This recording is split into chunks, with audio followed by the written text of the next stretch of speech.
Penertiban puluhan bangunan yang diduga liar di Kampung Naringgul, Desa Tugu Utara dan Tugu Selatan, Kecamatan Cisarua, Kabupaten Bogor, dengan cara dibongkar paksa kembali dilanjutkan ratusan aparat gabungan Kabupaten Bogor.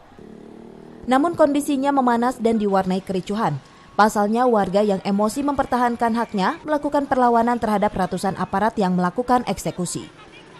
Selain berorasi dan membentangkan spanduk penolakan, warga juga melakukan aksi membakar ban dan kayu di lokasi, sehingga membuat suasana memanas dan mencekam.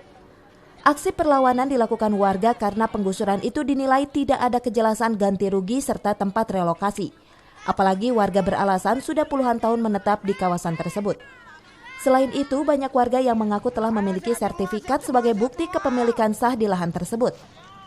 Akibat aksi perlawanan dan penolakan warga, ratusan petugas Satpol PP tidak bisa memasuki lokasi pembongkaran. Untuk menghindari gesekan fisik dan hal yang tidak diinginkan, hingga kini petugas masih melakukan negosiasi dengan warga setempat. Dari Cisarua, Kabupaten Bogor, Eko Rosandi melaporkan.